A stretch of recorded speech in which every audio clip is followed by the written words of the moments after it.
So our second speaker is, it's my pleasure to introduce Dr. Rolf Strootman, who is Associate Professor in the Department of History at the University of Utrecht in the Netherlands.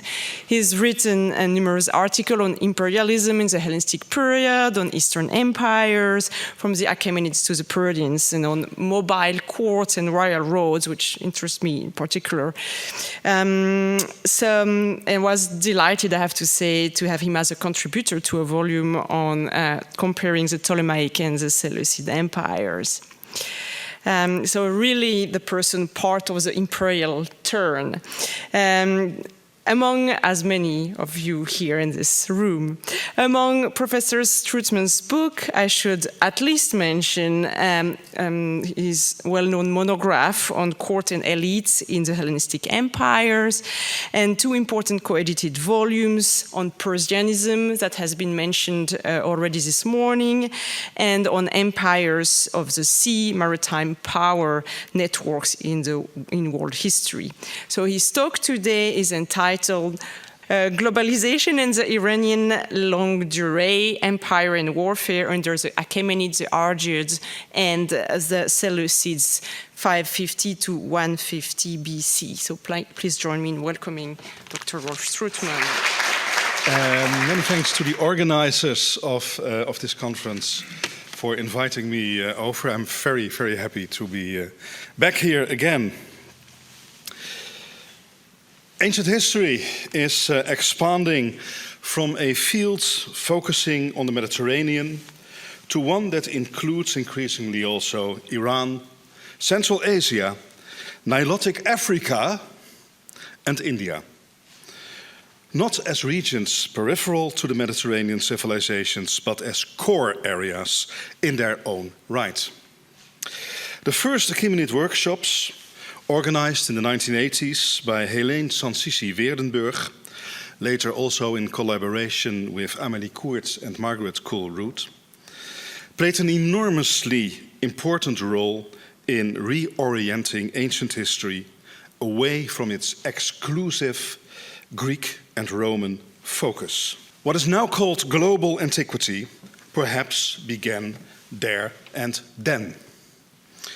And some later developments in the study of the so-called Hellenistic world also contributed a little bit to that development, if you forgive me the impudence. Bringing together the two periods, the Persian period and the Hellenistic period, is my aim today. This broader perspective is being adopted especially for the 400-year period of Persian and Macedonian domination in the Eastern Mediterranean, Iran, and Central Asia. So from circa 550 to 150 BCE, which is about the year that the Seleucid Empire starts to collapse, as it is then that they lose Mesopotamia and Iran, definitely to the Parthians, which is a more important watershed in history than the Roman victories over the Seleucids. In this period, when a substantial and persistent expansion in Afro-Eurasian connectivity occurred, in this period, the foundations were laid for the Afro-Eurasian system of exchange that is popularly known today as the Silk Roads, mainly through the spread of a lingua franca, Aramaic, in both periods, and also Greek in the later period. By the establishment of standardized currency, the Attic weight standard, the use of which began to spread in the Near East already during the Persian period, and the development of a globalized, so to speak, urban culture in the western and central parts of what Ian Morris has termed Afro-Eurasia's lucky latitudes. These developments can be associated with successive Persian, Taispit and Achaemenid, and Macedonian, Argead and Seleucid attempts to control and exploit the lands and populations between the Mediterranean and the Pamir Mountains. Refocusing ancient history's traditional emphasis on the Mediterranean to the central areas of the ancient world, India, Central Asia, Iran, also Mesopotamia, My lecture discusses one of the most conspicuous forms of connectivity that world empires instigate, what I term the globalization of warfare. Why I find this so important is, first of all, because that is very visible in the sources, and second, because I think it's the most important thing that empires are after. To fight their wars and expand their rule, Persian and then Macedonian rulers recruited troops and appropriated resources from areas as far removed from each other as Baktria, Nubia, Arabia, and Greece. While Xerxes I brought a considerable number of token units to Greece, to his expedition to Greece, to ritually display the magnitude of his empire of peoples, as Pierre Bihan has argued, the Seleucids and Ptolemies imported war elephants from respectively India and East Africa to fight each other in the so-called Syrian wars. A misnomer, but I won't go into that now. Before doing that, I would like to make some preliminary remarks on the broader historical and historiographical context.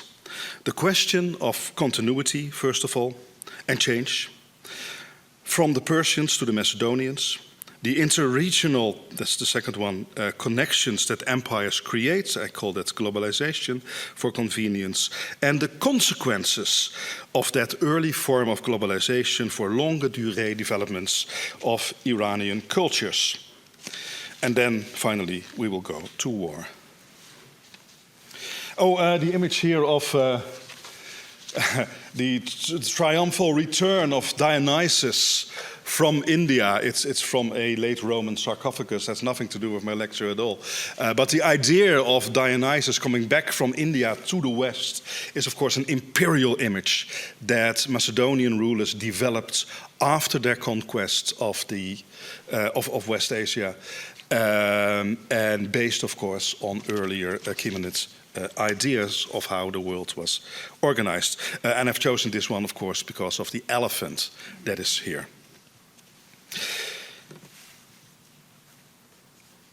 For a very long period, namely 400 years, the whole of West Asia, to use for convenience that very Eurocentric term, was nominally a political unity under a succession of Persian and Macedonian dynasties, the Taispids, the Achaemenids, the Argeads, and Seleucids. And there are reasons to look at them together at the same time.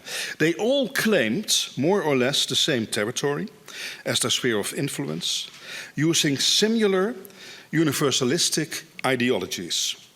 There were, of course, also many differences, but they also created in comparable violent ways interregional connectivity from the Mediterranean to India.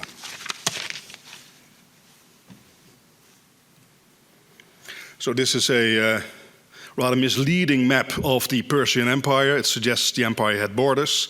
Of course, it had not. It also suggests that Greece is outside of the Achaemenid sphere of influence. Of course, it was not. There's so many agents of empire in Greece. And the same can be said of this map of the Hellenistic empires. But what I want to show here, of course, is it's basically the same region, with spheres of influence extending, especially in the case of the Persians, far beyond these alleged borders. Another false element, of course, in maps like this is that they suggest that there's control over deserts and other little inhabited spaces. The question whether the transition from Persian, I'm still here, I guess. The question whether the transition from Persian to Macedonian rule can be understood as primarily in terms of change or in terms of continuity has been at the forefront of Achaemenid studies in the 1980s and 1990s. The last of the original Achaemenids, of the first series of Achaemenids workshops, which was held at Ann Arbor in 1990, was dedicated to precisely that question, continuity or change, after the Macedonian conquest. resulting in a volume entitled, there it is again, Continuity and Change, edited by Helene Sansisi Weerdenburg, Amelie Koorts and Margaret Coolroot, and published by the Netherlands Institute for the Near East in 1994. It contained contributions by, among others, Pierre Briand, Stanley Burstein and Joseph Wieseheuver, and also a now classic article by the late Amelie Koorts and Susan Sherwin-White, an article on the transition from Achaemenid to Seleucid rule in Babylonia. The question to what extent, if at all, the empire of Alexander and the Seleucids should be considered the successor of the Persian Empire is an ongoing controversy. Until recently, there was little doubt among historians that the Seleucid Empire was a kind of a continuation of the Achaemenid Empire. This, of course, in direct opposition to the older view that saw change in the form of a profound Hellenization of the East, of which we now think it is a mirage. I have dealt with the problem of continuity more extensively in several earlier publications, and I will not repeat that here. Not because I'm wary of controversy, but because there is no time. And now we're here. Empire and globalization. This is the main point that I want to make rather quickly, of course. The fact that empires not only profit from globalization, but also create and develop globalization. So instead of detailing, and this is where I needed this short introduction to the continuity or change debate, instead of detailing small differences and specific similarities between and of the Achaemenid and Macedonian empires, between short-term and I think it may be more useful to look at long-term developments in the Persian and Hellenistic periods, and even, of course, beyond that time. I use the term longue durée for convenience. Strictly speaking, longue durée is an enormously long period in Brodel's original formulation. So this is more middle period, but in colloquial language we say longue durée. That sounds very good. The time periods, that is, from the conquests of Cyrus, around 550, to the replacement of the Seleucid Empire by the Parthian and, well, okay then, the Roman empires, is strictly speaking a middle long period. But that's the long period that I want to discuss here. The 400-year period of Persian and then Macedonian domination of the Iranian world coincided with the first great age of globalization, as you can see it. A period in which interconnectivity in Western Afro-Eurasia increased exponentially in conjunction with an increasing interest in the world as a whole, as expressed, for instance, by the idea of universal empire present in both the Persian and Hellenistic periods.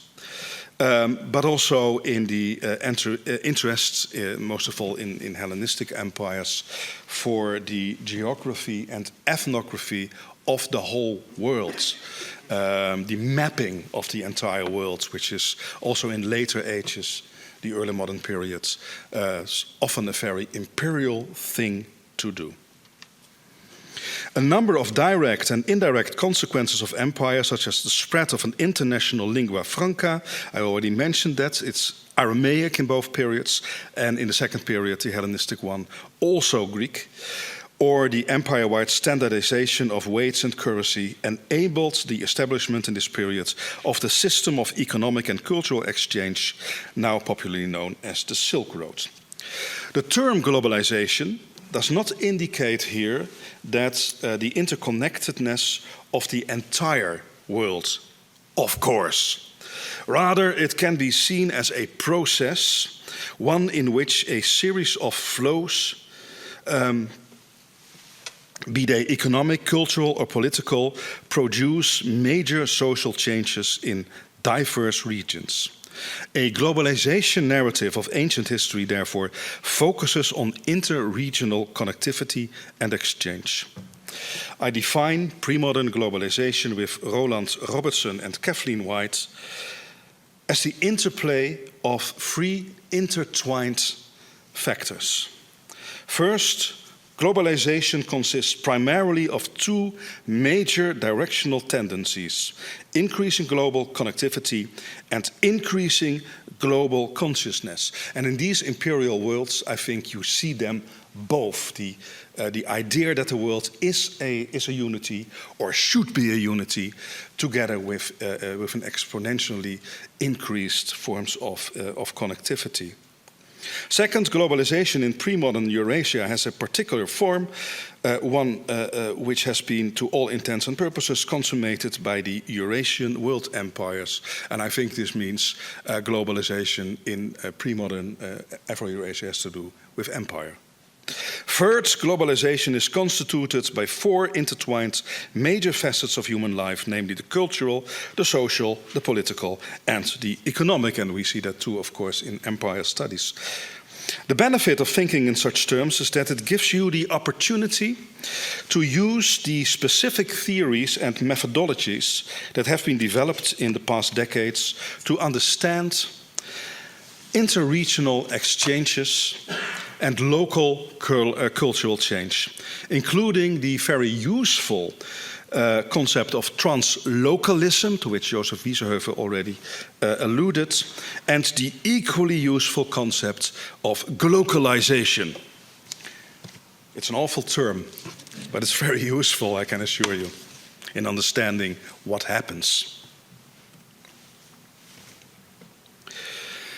The Iranian Longue Durée, I want to say a few words about that before continuing to warfare, if I really have the time for that. One of the things that we have been seeing in recent studies of the continuities from the Achaemenid Empire to the Macedonian empires is that Iranian culture further develops, that the Hellenistic period can be fitted in longue durée narratives of Iranian, Central Asian, and Near Eastern history. Here are a few books to illustrate that. In the center, we already saw an image of that one, is Matthew Canepa's 2018 monograph, The Iranian Expanse, which traces kingship and monumentalization in the Iranian Longue Durée from the Achaemenids to the Sasanians, and gives the Seleucids, my main focus of study normally, gives the Seleucids a place in this Longue Durée narrative. To the left of Canepa's book, there you can see the forthcoming volume with the proceedings of the third Pairavi conference on ancient Iranian history at UC Irvine in 2020, edited by Darya E. Rollinger and Canepa, devoted to Seleucid Iran, giving it a place too. For the fourth volume is about the Sasanians again. And to the right, a volume on the memory of the Achaemenid Empire in antiquity and the use of that memory in the creation of Middle Iranian dynastic identities in the late Hellenistic and Parthian periods, with contributions by, among others, Joseph Wieseheuvel, Rahim Shayekan, and Touraj Daryaei. In addition, some new research on the Seleucid Empire has succeeded, I hope, in writing that empire into the longue durée of Iranian and Near Eastern history, rather than seeing it as a kind of an anomaly, a period of alleged European or Greek occupation. One important new insight that recent studies have shown is the fact that in the Seleucid Empire, there was far more room for local Iranian identities, local Iranian elites and ruling dynasties than has been assumed in earlier scholarship, when everything that looked Iranian to our eyes was understood as, simply put, resistance to Hellenism, and placed in a context of national resistance to an alleged Greek or even European occupation. We can now see how Iranian cultures not only continue to exist in the so-called Hellenistic periods, but also how the so-called Persian revival at the end of Seleucid rule developed as the result of complex interactions within the context of Seleucid imperialism. Here are some images to quickly show you some of these developments which took place in the Hellenistic periods and which can be seen as resulting from the interactions in the Seleucid world, the development of new Iranian identities, which are perhaps the most striking illustrations of the emergence of an iconography for Middle Iranian deities, which betray what we would today call Greek influences, but in fact these are results of far more complex dynamics of globalizing interactions. To the left you see King Antiochus I of Commagene shaking hands with Apollo, Helios, Mithras, Hermes, as he calls him himself in his Nomos inscription on Nemrut Da. This is one of the Dexiosis reliefs from Nemrut Da, about 50 BCE. The figure in the center shows a reconstruction of a polychrome wall painting of a colossal figure from the palatial complex at Akçakan Kala in Khorezmia. That's near the place where the Aral Sea used to be. And dated by C14 determinations to the 1st century BCE to 1st century CE. The colossal figure you see here perhaps represents a Zoroastrian Jazata, as Frans Grenat argued. And note here the combination of an Achaemenids short sword, a traditional emblem carried by the Achaemenid nobility and the king, as we just heard, with a Hellenistic mural crown, itself, as you can clearly see here, by the way, a derivation of pre-Hellenistic Near Eastern depictions of cities. And on the relief to the left, to the right, there is a small bronze statue of a familiar-looking deity. It's from Messene, Charax, in southern Mesopotamia, and brought to Seleukia, where it was found as war booty by the Arsacid king Vologases IV, with a votive inscription on the statue's thighs. I have in my files a close-up of the inscription. It's a very obscene image. So I won't show that, which is dated by the inscription to the mid-2nd century CE, which recognizes an inscription in Greek and Aramaic, which recognizes this deity as respectively Heracles and the Iranian god Veratrachna. The remainder of my time, if there is any, how much? 3 minutes. All what I wanted to say about the globalization of warfare will, of course, be in my paper. I've already written it out, so I hope you will read that later. If my paper, of course, if there will be a volume and my paper is accepted, that is. I can quickly show you the images that I prepared to show how, first of all, I would like to start with the Hellenistic empires. Draw their troops and other resources from the various parts of what you could call, of course, the former Achaemenid world. Then I would turn, of course, to the Achaemenids, who did the same on perhaps a larger scale. The difference between the Achaemenid Empire and the 3 main Macedonian empires, the Antigonids, the Seleucids, and the Ptolemies, is that the Achaemenid Empire was a so-called hyperpower. It had no competitors. The Macedonian dynasties were constantly fighting each other, so they had a greater urge to acquire manpower, horses, war elephants, and money, for which they had to have good relations with cities, because that's where the money is, of course. And to illustrate that, you could look at the use of elephants. It's not perhaps the most important thing, but it's ideologically very important. And you can see that the war elephants, that the Hellenistic rulers used against each other came from various regions, but from faraway regions. The Seleucids and others obtained Indian elephants from India, so that's modern Pakistan. And they continued to draw elephants from that region, even in the periods that we used to think that they were no longer influential in Central Asia. The Ptolemies, their main adversaries, meanwhile, drew their elephants from Nubia and from Ethiopia. And by that I mean modern Ethiopia, not what the Greeks mean when they say Ethiopia, which is a different region.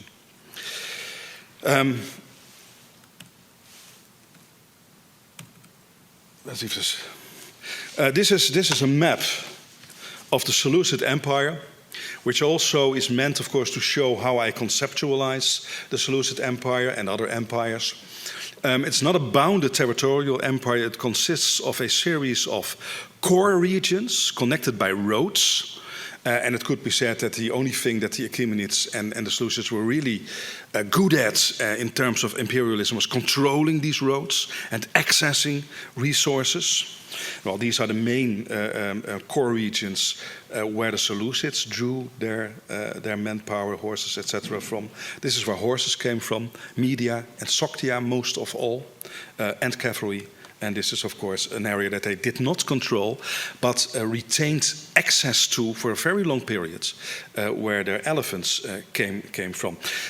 If you look at the way that these armies are organized, you can see that Iran, the Iranian highlands, and Central Asia were not only for the Achaemenids, but also for the Seleucids of the utmost importance for a much longer period than most textbooks think. You have 1 minute. Oh, really? Well, let me just read my conclusion then, which is very short. What I have termed the globalization of warfare is perhaps the best documented result and perhaps aim of imperial globalization. If empires are primarily interested in war, they will invest their main efforts in accessing the military resources of the territories they claim to control. And this, of course, is also part of the idea, I didn't really express that very explicitly, that empires are not territorial states. The model of the European nation state has influenced our views of ancient empires for far too long, but that they are network polities and negotiated enterprises in which elites, local elites, had far more agency and power than we often assume. And it is in the empire's use of these resources, and perhaps specifically the composition of their armies, that something of a territorial concept of a pre-modern empire may emerge that is different from the universalistic claims in their own propaganda. So thank you for your attention.